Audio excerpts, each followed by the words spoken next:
എൻ്റെ പേര് ഐശ്വര്യ. ഞാൻ തൃപ്പൂണിത്തുറയിൽ നിന്നാണ് വരുന്നത്. 2018 ഒക്ടോബർ 23 ഞാൻ ആദ്യമായിട്ട് ഉടമ്പടി എടുക്കുന്നതിന്.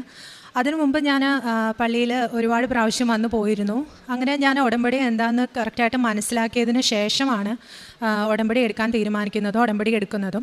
അപ്പോൾ ഞാൻ ഉടമ്പടി ആദ്യമായിട്ട് എടുത്തപ്പോൾ ഞാൻ ഡിഗ്രിക്ക് പഠിക്കുകയായിരുന്നു. അപ്പോൾ എൻ്റെ ഏറ്റവും വലിയൊരു നിയോഗം ഞാൻ അതിനകത്ത് വെച്ചതെന്ന് പറഞ്ഞാൽ, എനിക്ക് മാസ്റ്റേഴ്സ് സാധാരണ ഒരു ഡിഗ്രി എടുക്കാനായിട്ട് താല്പര്യം ഉണ്ടായിരുന്നില്ല. എനിക്ക് ഏതെങ്കിലും ഒരു സ്പെഷ്യലൈസേഷനായിട്ട് ഏതെങ്കിലും ഒരു സബ്ജക്റ്റ് എടുക്കുവാനായിരുന്നു ഒരു താല്പര്യം.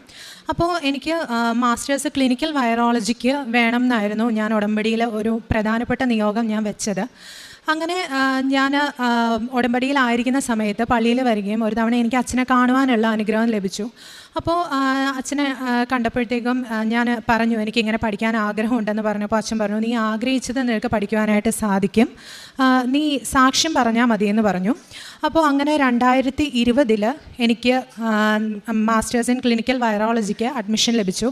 വളരെ കുറവ് സീറ്റ് മാത്രമുള്ള ഒരു കോഴ്സിനാണ് എനിക്കതിലൊരു സീറ്റ് നൽകി മാതാവ് എന്നെ അനുഗ്രഹിച്ചത്.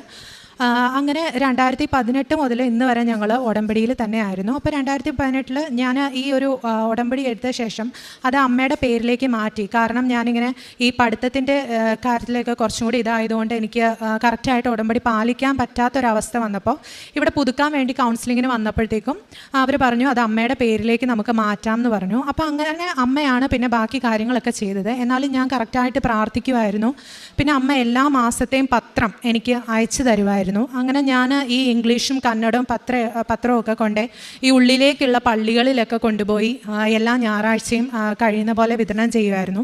അങ്ങനെ ഞാൻ മാസ്റ്റേഴ്സ് പഠിച്ചുകൊണ്ടിരിക്കുമ്പോഴാണ് എനിക്ക് റിസർച്ചിനോടുള്ള ഒരു താല്പര്യം വന്നത്. അപ്പോൾ എനിക്ക് റിസർച്ച് ചെയ്യുവാനായിട്ട് എനിക്ക് വൈറോളജിയിൽ തന്നെ റിസർച്ച് ചെയ്യണം എന്നുള്ള ഒരു ആഗ്രഹത്തോടു കൂടി ഞാൻ എൻട്രൻസ് എക്സാമൊക്കെ എഴുതി. അങ്ങനെ ഓരോ എക്സാമിനും കാര്യങ്ങൾക്കും ഞാൻ ഇതുപോലെ തന്നെ ഉടമ്പടി കാശുരൂപവും അതുപോലെ തൈരും എല്ലാം തേച്ച് പ്രാർത്ഥിച്ച്, ഇപ്പം അമ്മ പുതുക്കുവാണെങ്കിലും ഈ നിയോഗം, പ്രത്യേക നിയോഗം, എനിക്ക് PhDക്ക് അഡ്മിഷൻ കിട്ടണേ എന്നുള്ള നിയോഗം വെച്ച് പ്രാർത്ഥിച്ചിരുന്നു. അങ്ങനെ എനിക്ക് എൻട്രൻസ് എക്സാം എഴുതി ഞാൻ പഠിച്ച യൂണിവേഴ്സിറ്റിയിൽ തന്നെ എനിക്ക് PhDക്കുള്ള അഡ്മിഷൻ കിട്ടി. അപ്പോൾ ആ സബ്ജക്റ്റ് ഞാൻ ചെയ്തുകൊണ്ടിരുന്ന എനിക്ക് അവൈലബിൾ ആയിട്ടുള്ള ഒരു പ്രോജക്റ്റ് എന്ന് പറഞ്ഞു കഴിഞ്ഞാൽ അത് ഫുള്ള് വൈറോളജി അല്ലായിരുന്നു. അതിനകത്ത് 1-2 പേപ്പർ മാത്രമായിട്ട് വൈറോളജിയും ബാക്കിയൊക്കെ ഇൻ്റർ ഡിസിപ്ലിനറി കുറച്ച് സബ്ജക്റ്റൊക്കെ കൂടിയായിരുന്നു വന്നിരുന്നത്. അപ്പോൾ എനിക്ക് പൂർണ്ണമായിട്ടും വൈറോളജിയിലെ ഒരു പ്രോജക്റ്റ് ചെയ്യണം, അതായിരുന്നു എൻ്റെ ഏറ്റവും വലിയ ആഗ്രഹം. അപ്പോൾ അങ്ങനെ 1 വർഷത്തോളം ഞാൻ അവിടെ തുടർന്നു. അപ്പോൾ ഈ PhD കിട്ടിയ ഉടനെ, അഡ്മിഷൻ കിട്ടിയ ഉടനെ തന്നെ ഞാൻ ഇവിടെ വന്ന് എൻ്റെ പേരിൽ ഉടമ്പടി എടുത്ത് ഒരു നിയോഗം വെച്ചു. എനിക്കൊരു പ്രോജക്റ്റ്, എനിക്ക് വൈറോളജിയിൽ തന്നെ കംപ്ലീറ്റ് ചെയ്യാൻ പറ്റുന്ന ഒരു പ്രോജക്റ്റ് എനിക്ക് ലഭിക്കണമെന്ന് ഞാനൊരു നിയോഗം വെച്ചു. ബാക്കി ഒത്തിരി നിയോഗങ്ങൾ എൻ്റെ കസിൻസ് ചേച്ചിമാർക്കൊക്കെ വേണ്ടിയാണ് വെച്ചത്. ഈ ഒരു നിയോഗം മാത്രമാണ് ഞാൻ എനിക്ക് വേണ്ടി അതിനകത്ത് വെച്ചിരുന്നത്. അങ്ങനെ ഞാൻ 1 വർഷത്തോളം എനിക്ക് കിട്ടിയ പ്രോജക്റ്റിൽ ഞാൻ കണ്ടിന്യൂ ചെയ്ത് വരുമ്പോഴാണ് എനിക്കിതുപോലെ അപ്പം ഞാൻ ഇവിടെ വെച്ചപ്പം, നിയോഗം വെച്ചപ്പം എനിക്ക് ഞാൻ എവിടെ ചെയ്യണം, എങ്ങനെ ചെയ്യണം, അങ്ങനെയൊന്നും പറഞ്ഞിരുന്നില്ല. ഞാൻ ജസ്റ്റ് എനിക്ക് കംപ്ലീറ്റ് വൈറോളജി ചെയ്യാൻ പറ്റണം എന്നുള്ള ഒരൊറ്റ കാര്യം മാത്രമേ ഞാൻ പറഞ്ഞിരുന്നുള്ളൂ. പക്ഷേ 1 വർഷം കംപ്ലീറ്റ് ആയപ്പോൾ, 1 വർഷത്തോളം ഞാൻ ഈ നിലവിൽ PhD ചെയ്യുന്നത് സ്ഥലത്ത് നിന്ന് എനിക്ക് ഒത്തിരി ബുദ്ധിമുട്ടുകളും കാര്യങ്ങളൊക്കെ ഉണ്ടായി. പക്ഷേ ഞാൻ അവിടെ തന്നെ തുടർന്നു.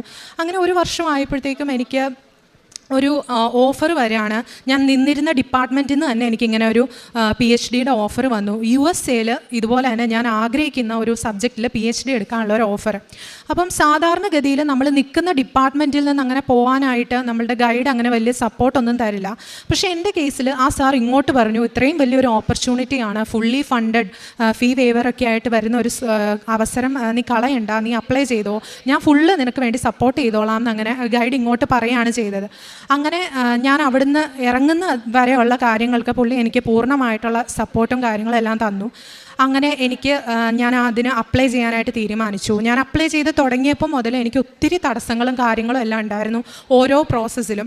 അപ്പോഴൊക്കെ ഞാൻ ഈ അമ്മമാതാവിനെയും തിരുക്കുമാരനെയും മുറുകെ പിടിച്ചുകൊണ്ട് ഓരോ ചുവടിലും ഞാൻ മുന്നോട്ട് പോയി. എൻ്റെ തടസ്സങ്ങളെല്ലാം അവർ നീക്കി തന്നു. വളരെ ഭംഗിയായിട്ട് എനിക്ക് ആപ്ലിക്കേഷൻ പ്രോസസ്സ് കംപ്ലീറ്റ് ചെയ്യാൻ പറ്റി.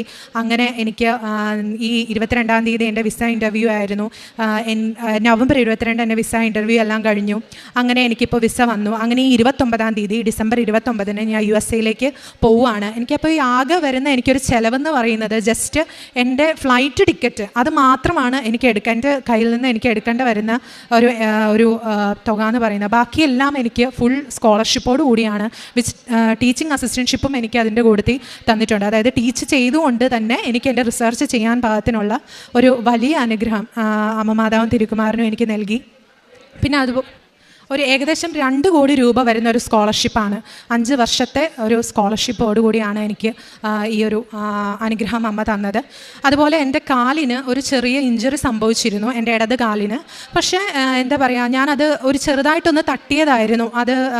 അത് കൊണ്ടിങ്ങനെ നടന്നതുകൊണ്ടോ എന്തോ അത് വളരെ വേസ്റ്റായി പോയി. പിന്നെ ഡോക്ടറെ ചെന്ന് കാണിച്ചപ്പോൾ ഡോക്ടർ പറഞ്ഞു അതിന് 2 സർജറി വേണമെന്നെല്ലാം ആയിരുന്നു പറഞ്ഞിരുന്നത്. ഒരു മേജറും ഒരു മൈനറുമായിട്ട് 2 സർജറി പറഞ്ഞിരുന്നു.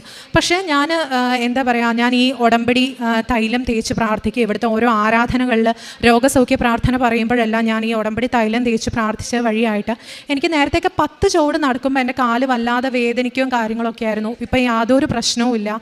അങ്ങനെ ഒരു സർജറിയും കൂടാതെ തന്നെ അത് സുഖപ്പെട്ടു.